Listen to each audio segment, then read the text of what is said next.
But I'm just going to start off with a talk about the future of lunar exploration, which is, of course, entirely appropriate, because this is the year that we're celebrating 50 years since humans first walked on the moon. And also, after this long hiatus, it now looks like humanity is ready to return to the moon. In fact, we already are. We're living in the next era of lunar exploration. And indeed, you may have seen various news items that suggest a certain quickening of the pace in terms of some of the initiatives and missions being launched. And it's kind of about time. The original space race was, of course, just between the US and the Soviet Union. And there was this sort of, it was the Cold War that accelerated the interest in the moon. And really, as soon as each nation had launch capability, they were firing all kinds of impactors, conveyors, flybys, orbiters to go and look at the moon. Through the mid-1960s up to the early 1970s, there were a total of about 65 artifacts to reach the moon. And 10 things were sent to the moon alone in 1971. Now, we don't see that kind of activity yet, but that's the kind of era we're going to be entering. And of course, within those huge number of missions sent to the moon included the 6 Apollo landings on the moon. Including, of course, the first one that we are celebrating this year, Apollo 11, which landed in July '69, just here on the edge of the Sea in Tranquility, which is at the head of the rabbit. If you don't know the rabbit, there's the body, there's the tail, head, and the long ears. So it's just part of the rabbit. And the landing place is here. You can see it from 1967 planning image from one of the American lunar orbiters. And it's a 25 by 25 kilometer region centered around this crater here called West Crater. So that was what they used in the planning. If we zoom in, you can see a much more modern image of the same region where this is West Crater. However, there is also a difference between this image and the one you saw obvious. Now, it's like a spot the difference, except I know what I'm looking for, and it's probably a little bit more difficult for you. But, let's see, do we zoom in, or shall we see? There's a little shadow there, okay?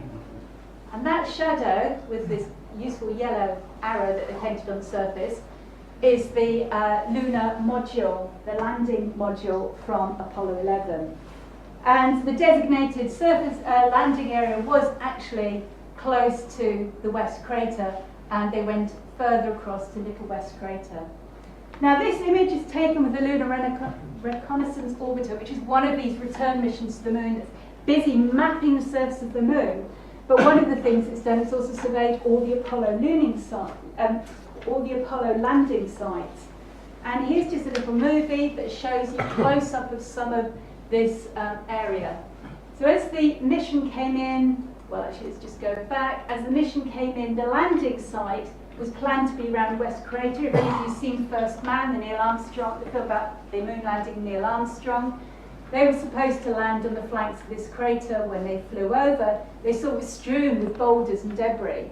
And he took the controls and piloted the module further towards a sort of flat landing area there. So this object here is the lunar module. And you can very clearly see some of the footpads.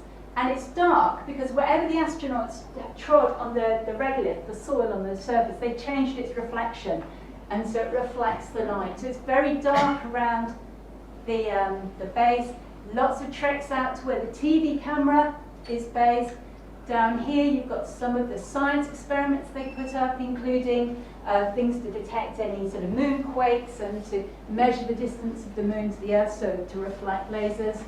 And then there was this last excursion that Neil Armstrong made. And again, if you've seen the film, that's where they poetically sort of suggest he goes and throws his daughter's bracelet into the crater. And sorry if you haven't seen the film. So apologies about that. But yeah, all the record of the Apollo landings are on the moon. However, it's now a long time since we've been sent people to the moon. The last lander was in Apollo 17 in December 1972, and after that, all interest in human exploration basically ceased. or certainly human exploration of the moon ceased with the conclusion of the Apollo program. And at that point, the Soviet Union turned its attention to building space stations. Here's one of the early versions, Mir. They turned their attention to going to Venus. NASA and the Americans looked at exploring Mars, sending missions to Mars and further out into the solar systems, much more ambitious programs using robotic exploration. And the moon was just ignored, basically, for several decades. So a few facts about the moon, because you can't miss it in the night sky tonight. Its diameter is just short of 3,500 kilometres, so that's about a quarter of the width of the Earth. Its whole area, well, okay, the average distance is about 384,000 kilometres, and that's the same as if you lined 30 Earth diameters on the end. The surface area is only 1/10 of Earth's, and it's equivalent to about a quarter of the Earth's land area, so if you ignored all the sea. So if you combine Canada and US and Russia, that would be about the amount of land area there is in the moon. The volume is only about 2% of the Earth's, and the gravity is about 17% of Earth. So this is why when you see astronauts on the moon, let's see if I can get this to work. Oh, sorry about the noise.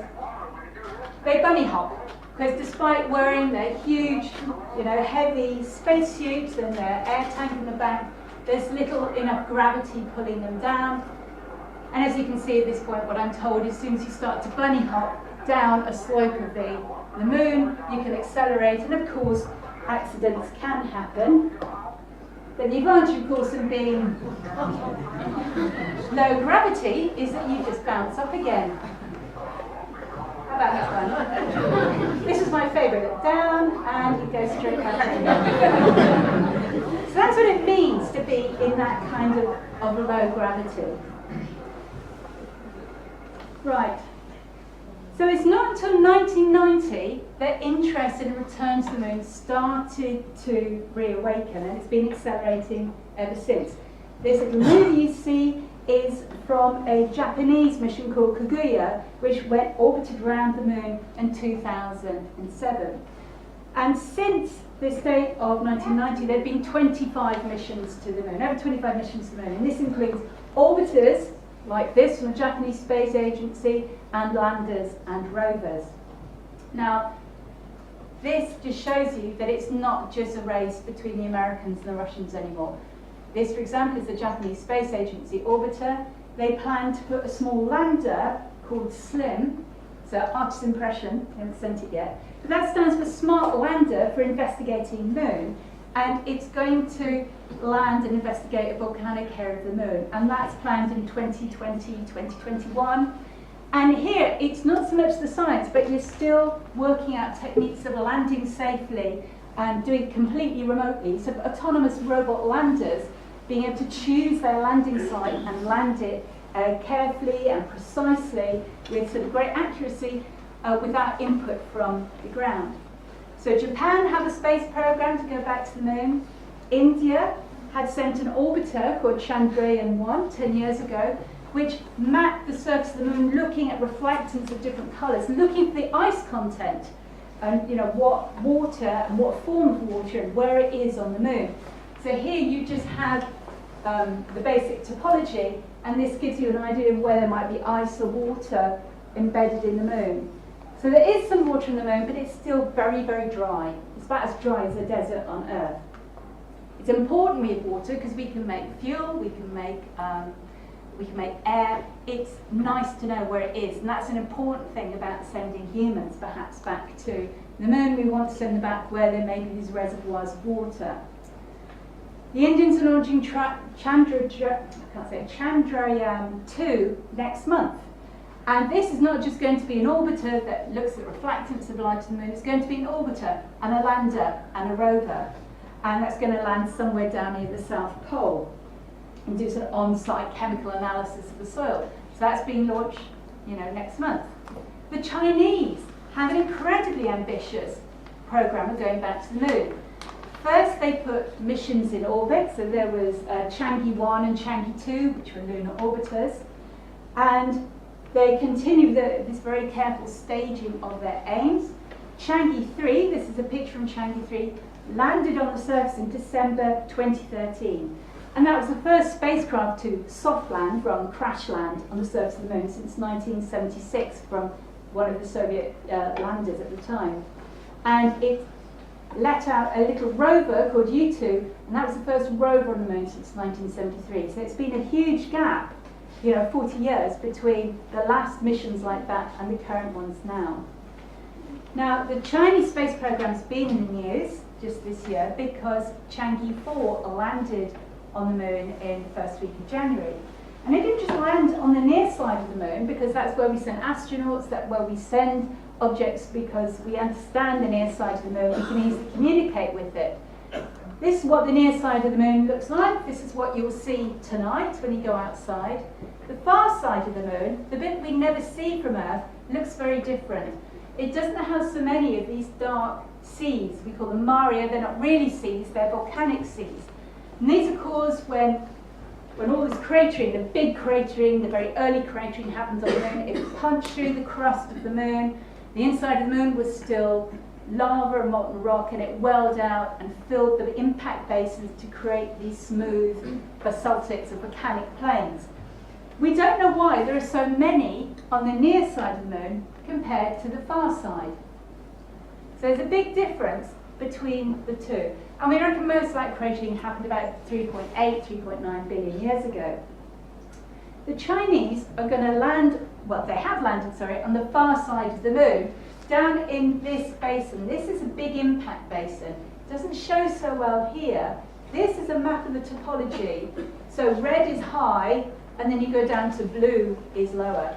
And this is the biggest impact basin on the moon, and actually the biggest one in the solar system, we think. It's 2,500 kilometers across, 13 kilometers deep, and we think it was a massive object, maybe 200 kilometers across, that hit the moon early on, and didn't just go smacking, but sort of ploughed in at an oblique angle and sort of scoured out a trough.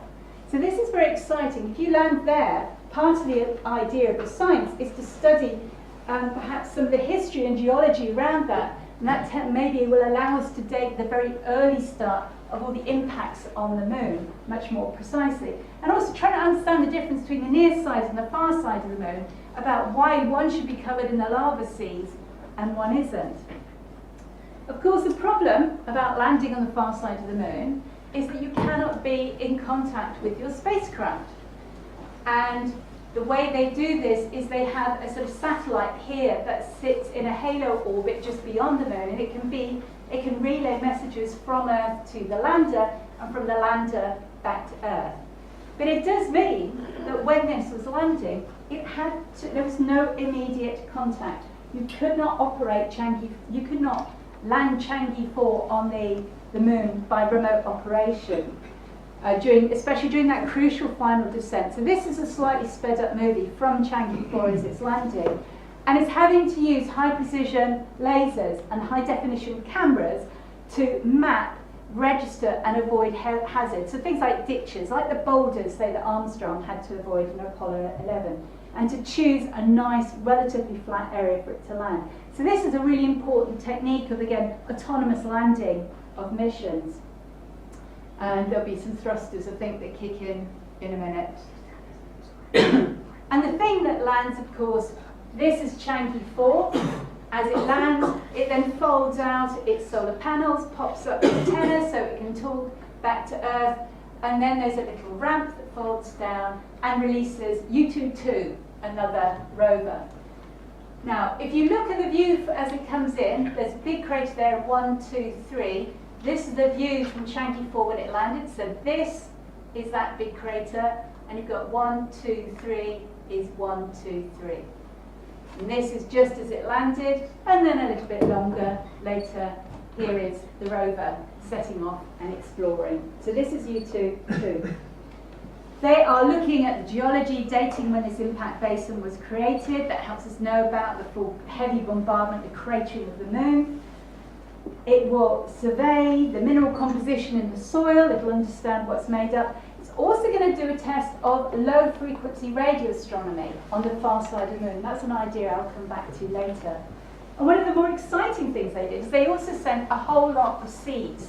So cotton seeds and, I can't remember what they were, cotton seeds, rapeseed, potato seeds. Now you can get potato seeds, I must admit. And this is supposed to show you, I think it's this, the first sprout. It's a little bit vague, but this was proudly unveiled that this is the first seed that is grown on the moon. So you're testing the very weak lunar gravity. However, I will say that these seeds were enclosed within an environment that protected from the very cold temperatures and the harsh radiation that you get on the lunar surface. But anyway, this purportedly shows the first plant to germinate on another world. Unfortunately, it didn't last long, probably again because of the extreme cold.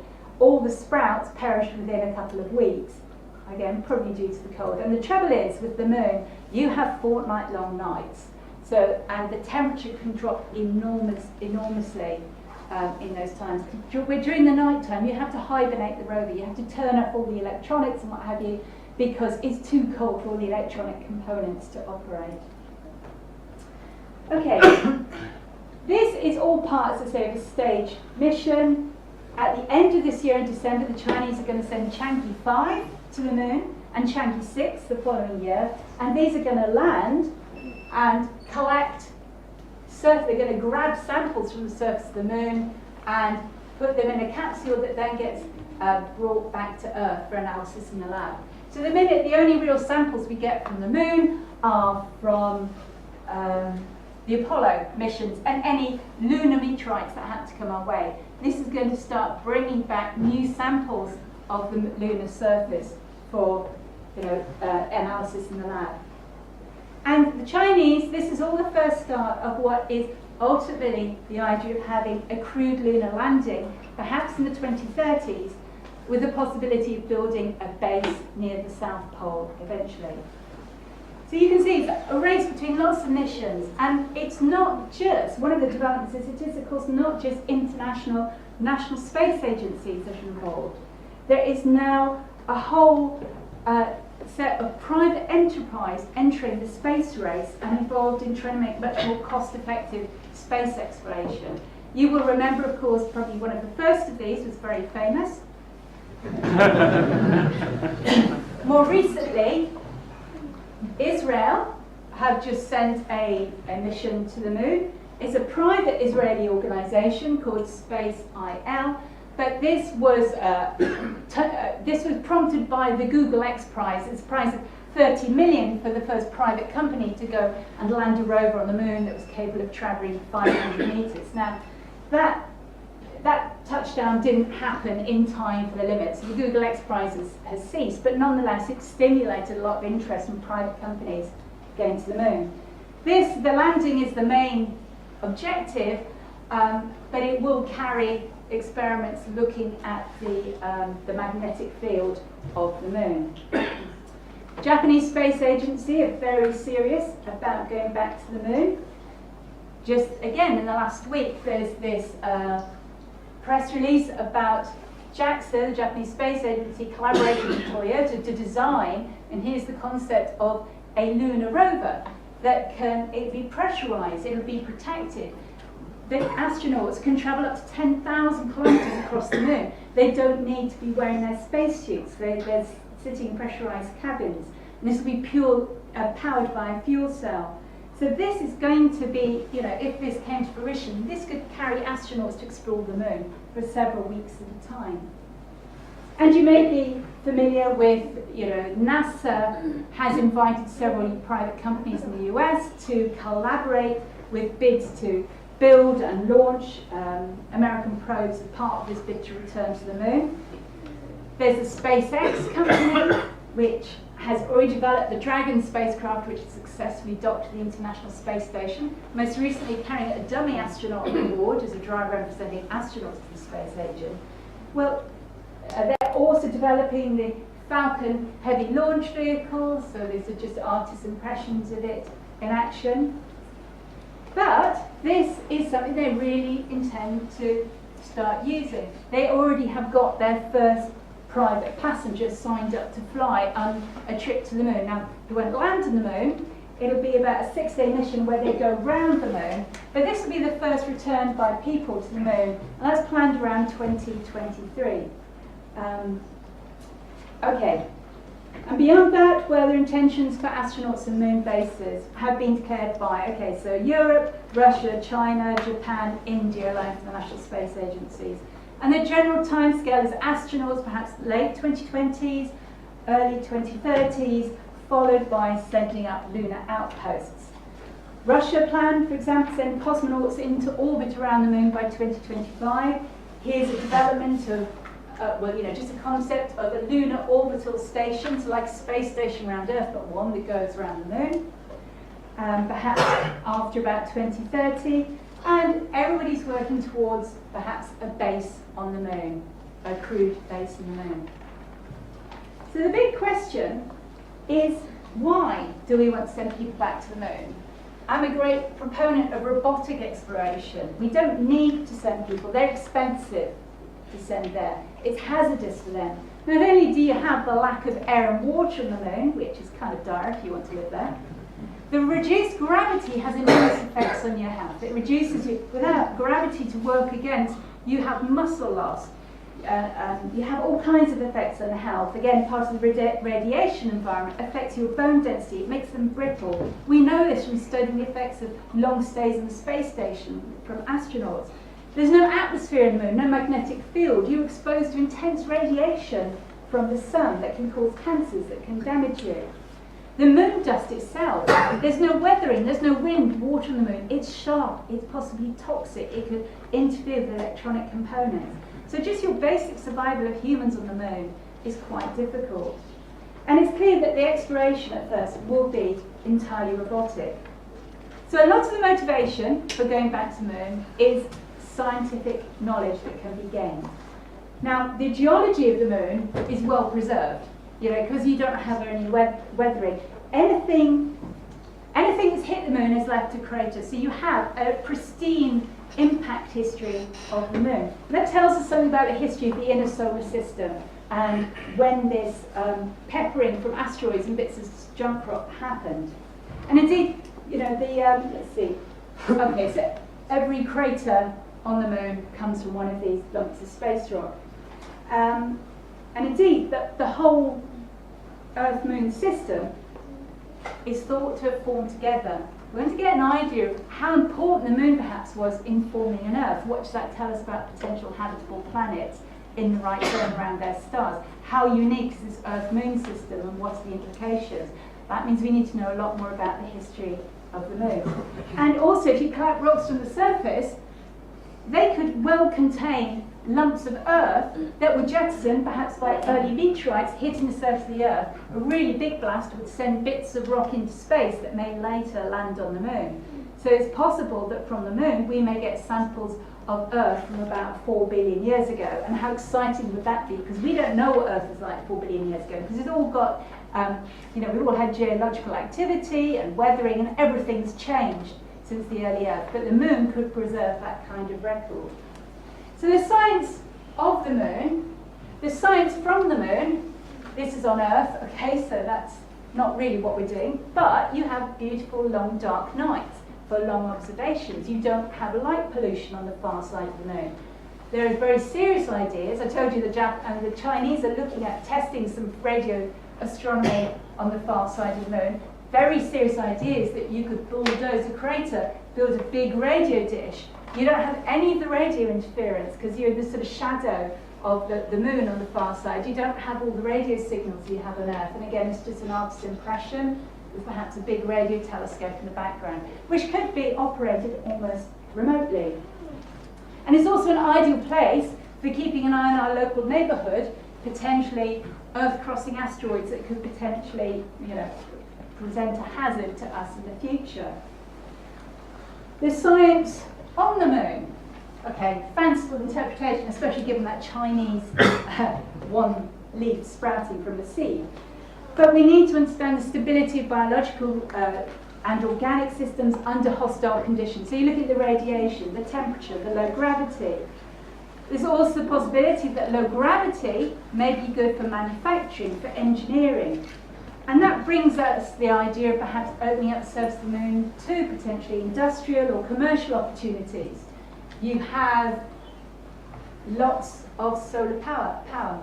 You don't have the clouds, you don't have the atmospheres. You collect solar energy and beam it back to Earth somehow, though I'm not quite sure we like the idea of quite beaming it back to Earth. Sounds a bit dangerous. It's a bit like Flash Gordon or something.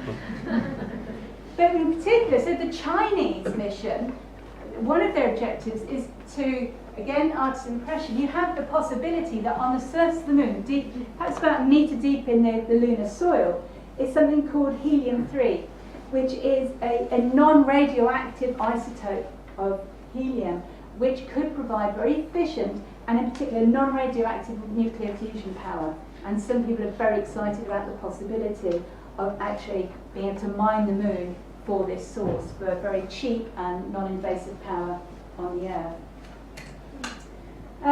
Also things, well, obviously we will learn a lot from this, but the moon is a safe stepping stone before we go to Mars or anywhere else. You're only a few days away, you're in much more immediate contact with the Earth in terms of practice and prepare for a human missions to other planets of our solar system. And in some ways, the environment on the moon and Mars are similar. So we can check things about propulsion, minimize the length of time that astronauts have to spend in unprotected space. The landing, we're already testing that, just those autonomous things without having to rely on an atmosphere for braking. How you sustain life in a hostile environment, harnessing natural resources when you're there, and all of this is done only within about 3 days travel from Earth, rather than several days away. And it could well be that the moon itself would be a good stepping stone to go on to Mars. Maybe you mine, you build your spaceships there, and then with less gravity to launch, it's quicker to launch, so it's easier to launch them onto Mars. There are all kinds of ideas. Whatever we do, it's not going to be just humans. There are going to be robots involved. Okay, we're used to autonomous robots doing our dirty work for us. Well, here's the NASA equivalent of WALL-E. So you not just have the landers and the rovers that are in advance of any crew landing, checking for potential landing sites, the suitability, looking for hidden water that's probably locked away as ice. We'll have to send major earth-moving machinery to do the kind of heavy lifting, the construction work that might be needed before we build a base. And again, these are going to have to be perhaps working autonomously without instruction from Earth all the time, without being, or perhaps being remote controlled from Earth or maybe from a lunar orbiter. And even when the astronauts arrive, it's all going to be done humans and robots working together. So it's a very different view of human exploration than happened 50 years ago, and there's an awful lot that's got to happen before then. So there is also serious consideration already about where you would build a permanent lunar outpost. The important thing is the presence of water ice, and this is partly why there's been so much mapping of the moon for water underneath. And the South Pole is very promising. Here's just a picture of the South Pole. Again, the blue shows you reflectance of where there could be deposits of water ice buried in the soil. In particular, people are very interested in this little crater here. It's called Shackleton Crater. Here's an image of it.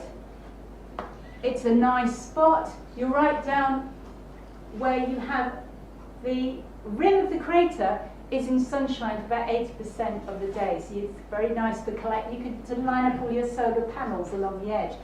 Most of the crater is in permanent shade, so there's potential of having water ice down here. And there are mountains in the immediate vicinity which are high enough that they're in continual contact with the Earth, being right down at the South Pole. So people are thinking very seriously about this being one of the, down at the South Pole, being the potential site for lunar bases. And finally, just think, given that we're being so clever about doing everything robotically, it does somewhat weaken the case for human return, human space flight to the moon. But I just want to remind you that our quest for scientific knowledge is not an exclusive motivator in a return to the moon. There is also this issue of exploration, about this human desire to explore. And it's worth considering space exploration as a challenging, shared and a peaceful activity for international cooperation. And in the same way that the International Space Station is the largest international peacetime venture, you have the possibility, which we have to hold on in these current days, of international collaboration between space agencies. And indeed, almost the best analogy of what might happen is the Antarctic. Here's just a picture from the base down near the South Pole. And if you think about Antarctic exploration, there was this race right in, at late 19th, early 20th century, people wanting to be the first to the South Pole, a few flurries of expeditions, and once that had been achieved, nothing happened for some decades until technology moved on and you had motorized skidoos, or you had airplanes, and through the 1930s and 50s there began to be a return. And then eventually, as the technology improves, you develop a base, you then start having permanent crews at the base doing the science, and potentially now, of course, you have tourists, and it could well be that we'll have tourists going to the moon base as well. So think of exploration to the moon. Yes, there will be science, but to do the science, and we probably have to do the exploration. Exploration isn't the same as science, but it will enable and does enable the science in the future. And indeed, I think we're living in a fantastic time. I hope you've got the sense that things are really moving, even this year, and within our lifetimes we can expect a human return to the moon. Thank you very much.